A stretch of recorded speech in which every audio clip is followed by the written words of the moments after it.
السلام علیکم ورحمۃ اللہ وبرکاتہ۔ نحمده ونصلی علی رسولہ الکریم، اما بعد۔ قال النبی صلی اللہ علیہ وسلم: صلوا کما رأیتمونی اصلی۔ اللہ کے نبی کریم صلی اللہ علیہ وسلم کا فرمان ہے کہ تم اسی طرح نماز پڑھو جس طرح تم مجھے نماز پڑھتے دیکھا۔ ہم نماز سے متعلق چوتھے موضوع پر آئے تھے، اور وہ موضوع ہے با جماعت نماز میں نمازیوں کی غلطیاں۔ اور اس سے متعلق پچھلے ہفتے آپ نے ایک غلطی سنی تھی کہ جو نمازی کرتے ہیں، اور وہ تھی کہ پاؤں سے پاؤں نہیں ملاتے، کندھے سے کندھا نہیں ملاتے، صفوں کو سیدھا نہیں رکھتے۔ انشاءاللہ آج کی مجلس میں دو مزید ایسی غلطیوں کی طرف اشارہ کروں گا جو زیادہ تر دیکھنے میں آتی ہے۔ ان میں سے پہلی یہ ہے کہ جماعت کے ساتھ ملنے کے لیے دوڑتے ہوئے آنا۔ بعض نمازیوں کو دیکھا گیا ہے کہ جماعت کے لیے جب آتے ہیں اور دیکھتے ہیں کہ امام با جماعت نماز پڑھا رہا ہے تو وہ دوڑتے ہوئے آتے ہیں، جلدی جلدی آتے ہیں، بھاگتے ہوئے آتے ہیں۔ اور بعض حضرات اتنی جلدی آتے ہیں کہ اپنی چپلیں دھڑم کر کے پھینک دیتے ہیں۔ تو یہ سب کیا ہے؟ یہ ادب کے خلاف ہے، اور اللہ کے رسول صلی اللہ علیہ وسلم نے اس سے منع فرمایا ہے۔ صحیح بخاری میں رسول صلی اللہ علیہ وسلم کا فرمان ہے: اذا سمعتم الاقامۃ، جب تم اقامت کی آواز سن لو، فامشوا الی الصلاۃ، تو نماز کی طرف چل کر آؤ، وعلیکم بالسکینۃ والوقار، اور تم پر سکون اور وقار ہو، یعنی تم سکون کے ساتھ آؤ اور باوقار طور پر آؤ۔ اب سکون کب ہوگا؟ جب انسان آرام آرام سے چل کر آئے گا۔ جلدی جلدی آئے گا تو اس کا سانس پھولے گا۔ اور وقار کا مطلب کیا ہے؟ کہ اطمینان سے، رعب کے ساتھ لگے کہ ہاں آپ نماز پڑھنے جا رہے ہیں، ایسا نہ لگے کہ آپ کسی سے ریس لگا رہے ہیں یا کسی کے پاس بہت جلدی جلدی جا رہے ہیں، نہیں، وقار کے ساتھ، سکون کے ساتھ، اطمینان کے ساتھ۔ پھر فرمایا کہ ولا تسرعوا، جلدی نہ کرو، جلدی نہ کرو، یعنی جلدی جلدی نماز میں شامل ہونے کے لیے نہ آؤ۔ پھر فرمایا فما ادرکتم فصلوا، پھر تم جو نماز یعنی امام کے ساتھ پالو وہ پڑھ لو۔ پھر فرمایا وما فاتکم فاتموا، اور جو تم سے رہ جائے اسے مکمل کر لو۔ تو لہذا اس چیز کی طرف توجہ کرنی چاہیے، اس چیز کی طرف دیکھنا چاہیے کہ ہم کیا کر رہے ہیں۔ کیا ہم رسول صلی اللہ علیہ وسلم کی مخالفت تو نہیں کر رہے؟ کیا ہم نماز کے لیے اسی طریقے سے آ رہے ہیں جس طریقے کو اللہ کے رسول صلی اللہ علیہ وسلم نے ہمیں بتایا ہے؟ تو لہذا ہمیں با جماعت نماز کے لیے آتے ہوئے سکون کے ساتھ اور باوقار طور پر آنا چاہیے، جلدی جلدی نہیں آنا چاہیے۔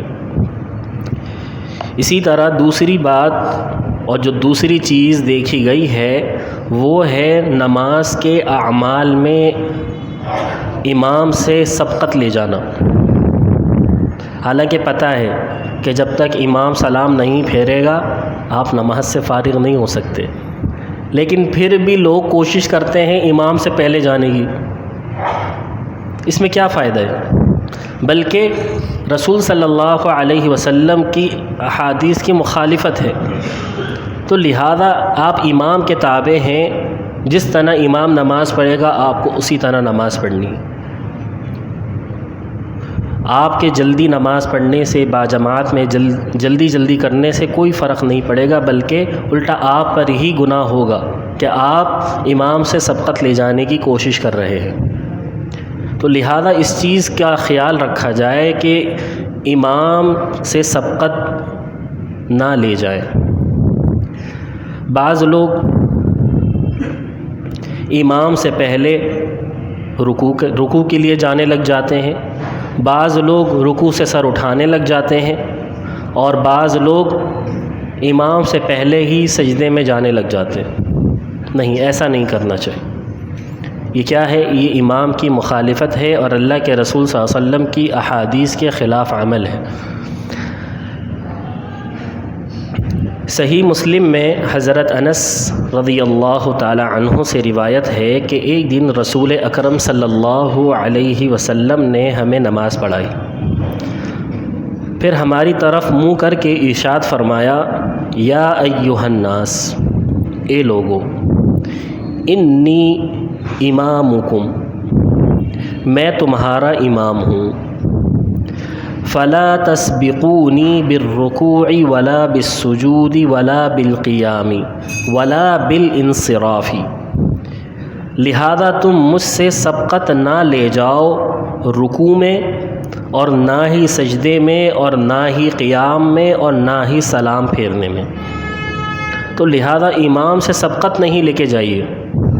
امام رکوع میں چلا جائے تو آپ رکوع میں جائیے، امام سجدے میں چلا جائے تو آپ سجدے میں جائیے، امام قیام کے لیے کھڑا ہو جائے تو آپ قیام کے لیے کھڑے ہوئیے، جب امام سلام کر لے تو آپ بھی سلام کیجیے۔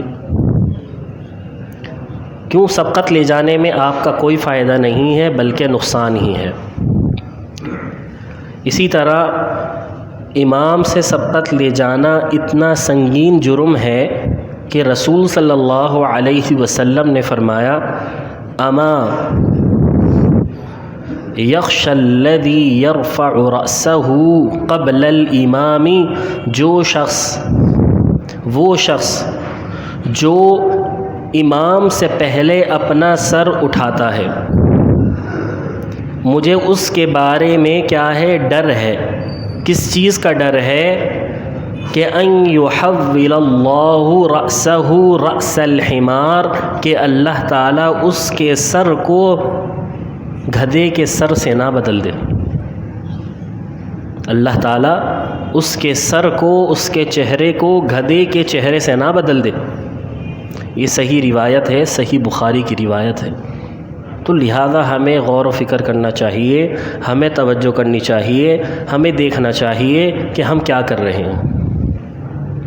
اسی طرح برا رضی اللہ تعالی عنہ سے روایت ہے، اللہ کے رسول صلی اللہ علیہ وسلم کا عمل بتا رہے ہیں کہ کان رسول اللہ صلی اللہ علیہ وسلم اذا قال سمع اللہ لمن حمدہ، کہ جب رسول صلی اللہ علیہ وسلم سمع اللہ لمن حمدہ کہتے، لم یحنی احد منا ظہرہ حتی یقع النبی صلی اللہ علیہ وسلم ساجدا، تو ہم میں سے کوئی شخص اپنی پیٹھ کو نہیں جھکاتا تھا یہاں تک کہ آپ صلی اللہ علیہ وسلم سجدے میں چلے جاتے،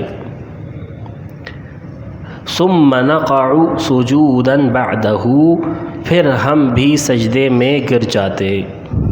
تو لہذا اس حدیث سے کیا معلوم ہوا کہ ہمیں امام کی متابعت کرنی چاہیے، امام کے پیچھے پیچھے عمل کرنا چاہیے، امام سے سبقت نہیں لے جانی۔